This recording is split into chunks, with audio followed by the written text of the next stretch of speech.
በንፍጣምና ነፍጥ አንጋች ያለው ልዩነት መገንዘብ ያስፈልጋል። ነፍጠኛ ማለት አማራ ነው። ሀገሪቷን የጠበቃት ኃይል ነው። ያው ፋኖ ማለት ምን አባት ሞጣ እያደንቃለሁ ትላለህ። ልቀቅ ጊፍት እስኪ ልቀቁ። ሞጣ ቤተልሔም ደንባራው ምን አባት ሰራለህ እዚህ ውስጥ ካለቀቅ። ለመረጃ ቲቪ ግን ነጠላን ሁሉ ሽጠ ነው የምታዋጣ እንደደብ። ሚካኤልን ከኢየሱስ በላይ የሚያመልክስ በአማራ ነው። ሚካኤል እኮ አንድ መልአክ ነው። ኢየሱስ በላይ ማርያምን፣ ከኢየሱስ በላይ ሚካኤል፣ ከኢየሱስ በላይ አቡነ ገብረ መንፈስ ቅዱስ የሚመለክበት በአማራ ሕዝብ ብቻ። አሁን ዛሬ ሚካኤል ነው ተብሎ ትግሉን ትቶ ነጠላውን አንጠልጥሎ ቤተክርስቲያን ነው የዋለ፣ ጧፍ ሲያበራ ነው የዋለ፣ ሲሰግድ ነው የዋለ፣ ሲጾም ነው የዋለ፣ ሃሌሉያ ሲል ምንም የለም። ተኩሱ አይቆምም። የፈሪ ጥርቅም ነው። ባይዘው ሚካኤል እያለ ገብርኤል እያለ ነጠላ አንጠልጥሎ የሚሄድ አማራ ካየ ፈሪ ነው። መዋጋት የማይችል ልምሻ የወረሰው ቀዛናን ብየዋለሁ። ሚካኤል እስኪ መጥቶ ያድን። የሚገርም እኮ ነው ያለው። ቀጥይ፣ ሐሳብሽን ቀጥይ። እንኳን ደህና መጣሽ። እንኳን ደህና ቆየኝ ወንድም አለ። ቀጥይ እስኪ ሐሳብሽ ምንድን ነው? ሐሳቤማ በቃ በርታ። በጣም ምርጥ ወንድማችን ነህ። ሁሌም እንወዳለን፣ እናከብራለን። የኛ ጀግና ወንድም፣ የምትሰራው ነገር በጣም ጥሩ ነው፣ ደስ ይላል። በርታልን ነው የምንለው። እድሜሽ ስንት ሆነ? አሁን ያንቺ ያማራ ልጅ ስንት ሆነ? የፈለገ ጊዮን ልጅ ናት። ስንት ሆነ እድሜሽ? አሁን ሚያዝያ 21 ያው ልደት ባላከብርም 20 ዓመት ሞልቶኛል። ሞጣዬ ልደት ማክበር ትፈልጊያለሽ? አይ አልፈልግም፣ ማለቴ ያው ሞልቶኛል ልፈልጌ ነው። አንድ ሊሆንሽ ነው? አይ ገና ማለቴ 21ማ ቀጣይ ብዙ ዓመት ይጠብቀኛል። 20 ነው የምትሆኚው? አዎ። ስለዚህ ቤት ክራይ ስንት ነው የምትከፍይው? አይ ቀላል ነው፣ 3000 ብር ነው። አይከብድም። ሰው ምን እንዲረዳሽ ትፈልጊያለሽ?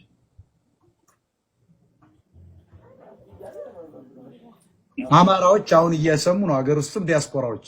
ምን እንዲረዳሽ ትፈልጊያለሽ? የገበሬ ልጅ ነሽ አይደል? አዎ ሞጣዬ። የደሃ ልጅ ነሽ? የአርሶ አደር? አዎ የአርሶ አደር ልጅ። የአማራ ልጅ ነሽ? አዎ ሞጣዬ። ስለዚህ ምን እንዲረዱሽ ትፈልጊያለሽ? እኔ ስራ ቢኖረኝ ደስ ይለኛል። ስራ ብጀምር ወይም ስራ የምሰራበት ነገር ባገኝ ደስ ይለኛል። ግን ደግሞ አሁን ሰው ቤት ነው የምትሰሪው? አይደለም፣ ተከራይቼ ተመላላሽ ነበረ የምሰራ።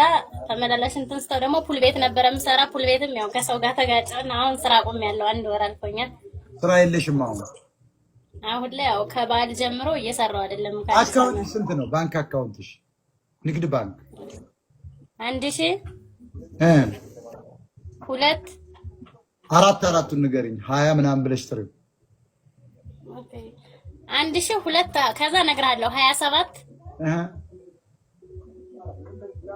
ከዛ 26 እንደዚህ ነው የሚባለው።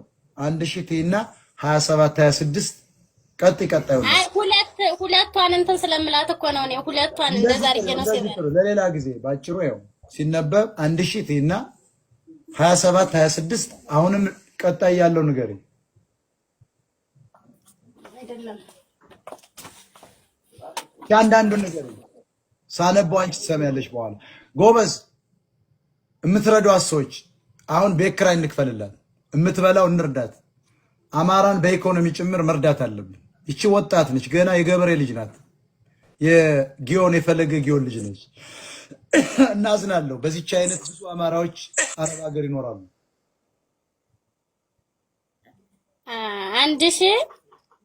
1000 ብሪጅስቶን 22 ስንት 1000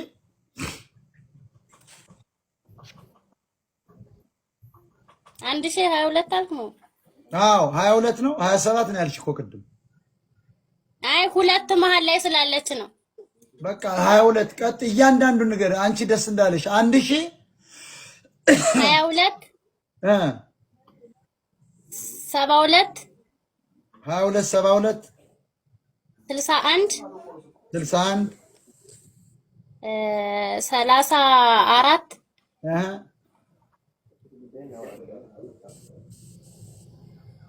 አይደለም 39 መጨረሻው 4 ሶሪ በጣም ግን በቃሌ ሲይዘው ነው እንትን ምንም እንደገና ንገሪኝ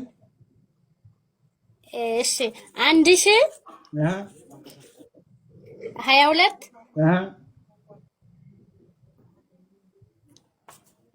72 61 39 4 መጨረሻው በጣም ጥሩ እኔ ደግሞ አለው ሌሎቻችሁ ጻፉ የአማራ ልጆች 1022 19 ዓመት ወጣት ናት እንግዲህ ተመልከቱ አማራ በዚህ ደረጃ ነው አሁን ስራ ፑል ቤት ታስታውሳላችሁ ያቺ የምትጨፍረው ልጅ ነች እኮ ያቺ ቆንጅየዋ ትንሽ ልጅ ይችን ያረዳ አማራ አሁን ፋኖ ረዳለው አማራ ነው ወዳለው የምትሉ ሰዎች እኔ ታሳዝኑኛላችሁ በጣም ታሳፍራላችሁ አማራን ገበሬው 80% የአማራ ህዝብ በእርሻ ስራ ስለሚተዳደር ሆን ተብሎ ነው መሬቱ የተነጠቀው ፋኖ መዋጋት ያለበት መሬት በህዝብ ስር እንዲሆን ነው ይሄ ፈሳም ህዝባውን ያሸንፋል አሁን ይሄ ማርንጌቻ ያልከው ማርንጌቻ ይሄ እኮ መውረድ ነው ያለበት እኔ ፕሬዝዳንት ሳረግ ዩኒቨርሲቲ ውስጥ ማለት ነው የኢትዮጵያ ፕሬዝዳንት ብትሆን ምን ታረግ ነበር አለኝ በኮንፊደንስ ወጣውና ይሄ የማይጠቅመውን ህዝብ መጀመሪያ ላላማው ነገራለው አልቀበለም ያለው በሙሉ እንደደርግ ረሽነዋለሁ እንደው 1 ሚሊዮንም ይሁን 100 ሚሊዮን ቅንድቡን ብዬ በዛ በመቶ ተራሮች ወስጄ አናይ ቆስጥ ጨምራለሁ የምቦጭ ማጥፊያ አዎ ምን አለ መምህር ከዛ አየኝ ዝም ብሎ እንደዚህ ብሎ ከዛ ሳለኝ ይሄ ተረፈ ህዝብ ይባላል በካርል ማርክስ አነጋገር ተረፈ አማራ ኦሮሞ ሳይገባል ይሄን ተረፈ አማራ ማን ያጥፋል ነው እኔን ኮተታ ሙሉ የነጠላ ለባሽና ሂጃብ አንጠልጣይ አገሪቷን እዚህ ወደ መቀመጫዋን አሳብጣ ደግሞ ወጣ ደግሞ ዘመነ ካሴ ምን ያነካው ምትል ያረባ ግርሰተን ምን ወዳቸው ተለካ ፋኖ ተለካ ድቆ ለፋኖ ገንዘብ ላኪ ስትላት አይ ለሀቢባ 100 ድራል ተቻለ ዛሬ ሳምንት ትላለች 100 ድራል ቦንድ ስትገዛ 100 ድራል አይደለም $1000 $2000 $10000 ሁሉ የገዙአሉ ቦንድ አሁን ግን ለዚህ ለትግሉ ሲባል አንድ ኮይን አበባ ቦንድ ምንድነው እስቲ ያበይ ግንድብ ቦንድ ተብሎ እኔ ራሱ አንደኛ ክፍል እያለሁ 1 ብር የገዛዋት ቦንድ ትቆጨኛለች ያቺን ቢመልሱልኝ እንዴት ደስ ይላል